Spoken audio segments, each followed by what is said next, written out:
So earlier, no, it must have been late last week, it dawned on us that today's event was occurring and harvest was imminent. So there was a moment of about 30 seconds of horror where I discovered that, hey, it says marketed that you're going to be doing this speech, and it went through my mind. I risk assessed it and I was like, there is no way that this farm can harvest without Pete being on site here. I just had this vision of trucks and headers and pure chaos while he was in here at the club. So moving forward, we spoke to Sam and said, do you reckon we could do a live cross? You know, a bit of a live, you know, we've just been through COVID, how hard can this be? And we did risk assess a little bit further. So there was a pre-recording with Pete out on our farm. So in around 2015, we had bought the farm out at Bowen Park. Who knows where Bowen Park is? Oh, it's very pleasing. There's still a few people out there that don't know where Bowen Park is. If you've never been to Bowen Park, smack bang between Cargo and Cadell, there's a beautiful drive out there, and on Bowen Park Road, as you hit the crest to head down into the valley, it's a really beautiful journey. So hopefully you can come and visit us at some stage. But Pete was working overseas. We had two small children. We had the farm and I had my own business, and there was a conversation that went something like, Pete, you need to figure out what you're going to do for the next 30 odd years and come home. The story then goes, in my mind, I will get a therapist one day that can really unpack it for me, but I think I would have been making some sort of small children food, and he would have said, I think we should build a brewery, and I would have went, I don't even know what that means, but I'm not even engaging in that argument, and I would have let it pass through. But the dream and the passion never lapsed from that moment, and here we are today, just out of our third birthday. So I'm going to show you a little bit of our story, and then hopefully we can have Pete wrap us up shortly. So 2015, there was this discussion that we should build a brewery.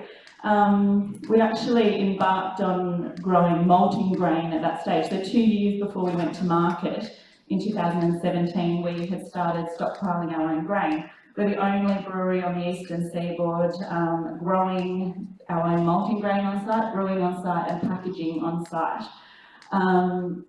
We went to the first bank and said we want to build a brewery, and that bank said we don't fund breweries. So one of the first key lessons in anything is lots of passion and don't take no for an answer. So we got ourselves a broker, and within a couple of weeks we had a bank that said yes, we do build breweries. So we were off and away. This is a photo here in July 2017. Pete is an incredible resourceful person, and for everything that I'm not around practicality, he is. So an engineer by trade, he designed, commissioned, went and oversaw our equipment build, but he also built the shed that the brewery is in 11 days. So that concrete pad there that you can see is now where our brewery sits today, and we've got a lot still to go out there. Who's actually visited us? A few of you. We've got more to give. We are we're not open 7 days, but we do have a tap house out there. So this is my little family. This is Ellie and Andy. They form our board. We have lots of board meetings, mission and vision, sitting around the kitchen table, and it's just actually incredible to see, even though your children might be so young, that to be so passionate and involved in what you do is really inspiring, and they really give me so much inspiration all of the time. We're actually photographed in a bar in Dubbo, and back in the day, about 20 odd years ago, I used to be a bar girl at that bar, and we actually went and dropped some kegs there for the first time, and we stayed and had lunch, and I was like, this is very surreal being back in this bar delivering our own beer. So we really set about, once Pete decided that he wanted to build a brewery, it was very much that he wanted to do it on farm. We're both really passionate about Australian agriculture. He grew up in South Africa, I grew up over at Young. We also farm sheep, we do a little bit of hay production, but predominantly our farm is moving more and more towards malting grain production, so barley, wheat and rye. as much as we predominantly just make beer at the moment. We're actually a licensed distillery since 2017, but since we launched, we've never kept up with beer production. So rye and wheat, etc., are also going to be used in our spirits that will be coming on board. So at the moment, as much as Pete has a wish list for a malting plant to be able to control everything on site, it's still on his wish list for the moment. So we do send it down and use Voyager down in the Riverina at the moment. So it's really the only time between when Pete puts the grain in the ground, it heads off site for a few weeks to be malted, which is another great inspirational local regional story. No different to Pete and I, a young fella down there actually wanted to open a brewery, and he is on a farm down there, and he actually realised there was a huge gap in the market, and he has built and is operating his own malting plant down there, and it's now he's had a heap of backing from both private and government, and his massive plant down there now, but a really inspirational young guy down there that's doing a lot of malting for a lot of independent craft brewers.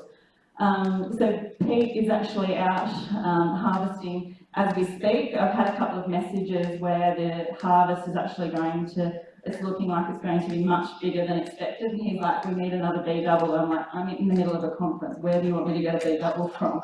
And I was like, can we pull up for the day and I'll try and have another one tomorrow morning. So it's such a great feeling to have come through the drought, knowing that we pretty much fully depleted all of our grain stores this year, to be able to be looking like we will be able to not only keep growing and expanding, but to actually start building that stockpile of grain back up again. In the end of 2017, we went to market. Looking back on that whole experience, we decided to finish building and open an advanced manufacturing plant, as well as trying to develop a hop plantation in the middle of a drought. One thing that wasn't successful in that is the hops. We really did get up and going with them, and it's something that's on our hit list for 2021 to re-establish, but we've certainly had some success out there. The first lot of hops in Australia is actually grown in Bathurst. And it really is just one of the small missing things that we would like to be able to grow and produce on the farm, in addition to the barley. We harvest all our own water out there, so there's no chlorine, there's no fluoride, it's complete rainwater. We have a massive rainwater catchment system out there, and it was very much hand to mouth through the drought. We had a few downpours, and my children are the only ones that are growing up in Australia where I'm screaming at them to get out of the shower because they're using beer water. So we'll get them a bulk therapy gel as well later in life. Okay, so we had all of our equipment arrive in the country in September and October 2017. Pete opens the door on our canning line, and it had been damaged in transit, so we sat with a whole lot of beer ready to go to market to ride the wave into Christmas in October, November 2017, and American Beer Equipment didn't send a technician out to fix the canning line till the start of December. So it was a very rocky road. We were desperate and well and truly had a budget overrun when we went to market. So the first year, talking about getting inventful and using social media, we sold everything online in the first year over social media, and really that's where our community, I think, really started to develop. Certainly the business wouldn't be what it is today without that community around us. And look, it was one of our 4 pillars. Like when Pete and I sat down to really get clear on what we were wanting to achieve and how we were going to do it, these were the 4 things that we settled on. Is quality, consistency, independent and community.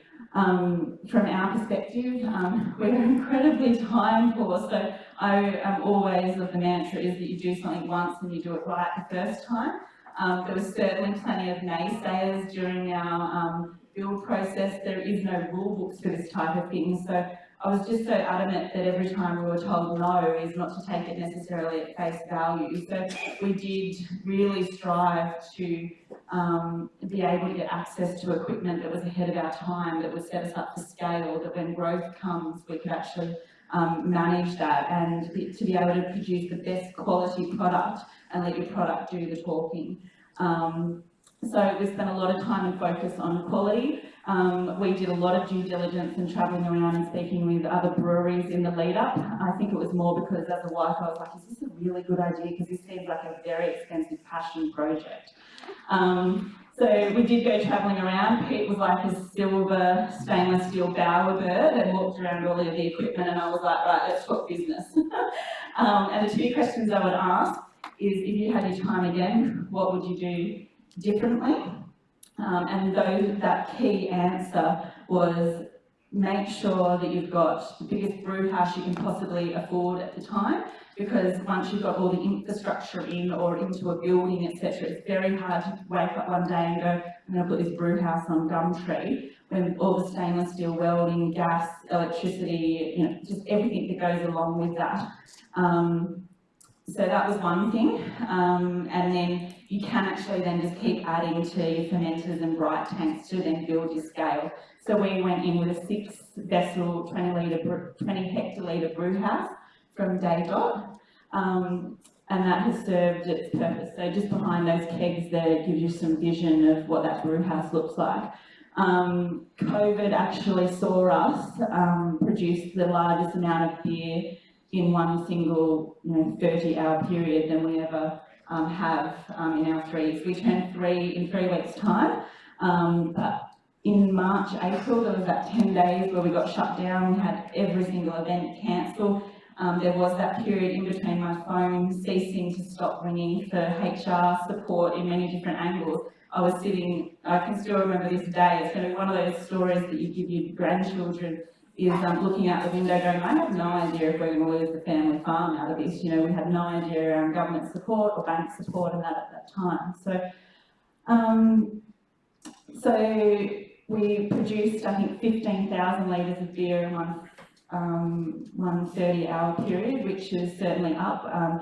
Once all the pubs and everything got shut down, there was about a 10-day period, and then the bottle shops really kicked off from that point, and there was no greater time to be alive and own a canning machine and a brewery. So the second piece of advice, apart from buy the biggest brew house you can possibly afford, is that once you're on restaurant menus and any other sort of supply agreements and that, is you have to be able to supply. Hence we went to market with a canning line from Day Dot, so we didn't have to wait for mobile canning companies and that to come around, etc. And that's served its purpose and its value day in, day out. I can't believe how much appreciation I own for a piece of equipment that means we can be, very, very agile. The other thing that it means is that we can work with businesses like corporates or fundraisers, and we can actually produce beers that may not necessarily be in our normal day-to-day sales line. Consistency is a massive thing. There's a reason that McDonald's has our confidence, is that we can turn up and we know that the gherkin is going to be in the same place every single time. And from a HR person, that you can get underages to follow the same consistent plan day in and day out, is that consistency is such a massive thing in the beer space, is that you want to buy a beverage and know what you're getting every single time. So during everything in the lead up to COVID, but certainly during COVID, it allowed us to actually install our own on-site laboratory, meaning that we do all of our own testing internally now, and we don't have to ship it out for testing. So all of our on-site water testing, our micro testing, everything is now done on site. So at the same time we were installing our lab, so it was 4 Pines in Sydney.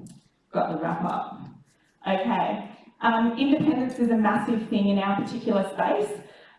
There is an industry direction that we want to have 25% market share within the next 7 years. It is the largest part of the beer market is owned by the big guys, who are all foreign owned. So again, from an independence perspective, we're very proudly 100% Aussie owned, and grown in that type of thing. So we really have a fantastic industry to work in, and it's very collaborative and engaging in that, to be inside that industry. Andrew, we've been down and seen you earlier this year to start lobbying federal government for further change. So Andrew's been great to talk to, and I'd still like that decentralisation of a brewing school out here, Andrew, while we're at it. It's on the list. Did you hear that, everybody? 65% of independently owned breweries in Australia are located in regional areas, so it doesn't seem like a bad idea to have one out here. And community, we certainly wouldn't be where we are as a business without the underpinning community feel. Pete and I certainly, when we went to market or even had this idea, is that, you know, we both have a very strong connection to you know, where we grew up and that feeling of inclusion and that, and we do honestly believe that a lot of the village has been lost, you know, in this day and age with migration in Australia. A lot of people are moving here under immigration, and they don't have, you know, their home country and their villages and that type of thing. So we really wanted to create a business where people could really come and feel really relaxed and part of the story. And, you know, that's happened for us in many, many different ways over the last 3 years, whether we're working on a collaboration, whether we're creating fundraiser beers. I do remember one day in COVID, we'd actually turned our brewery into a drive-through, and people done a bit of a whip around in their streets and that type of thing in parks, and this ute pulls up. And it's a dad who's got 2 sleeping kids in the back, and they'd done a whip around, and he turned up and said, "I've got $1,500 to buy as much beer as we can possibly afford for that." And he loaded up his ute, a dual cab, and took off back to parks. And Pete and I are just so incredibly humble because, you know, the story was that they were just so concerned about how impacted we were by COVID and that, and to have that kind of feeling that someone's got your back was incredibly special.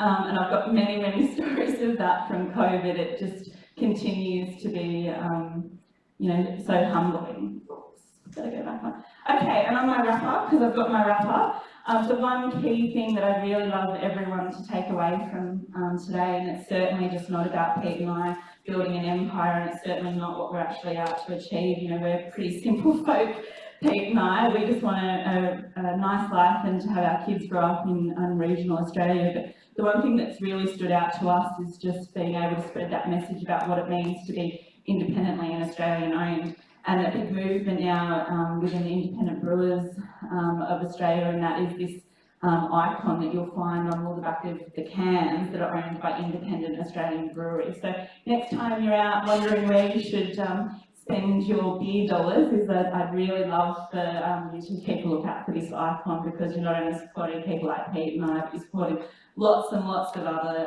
families that are actually in the brewing game around Australia. So thank you. Don't forget your beers outside.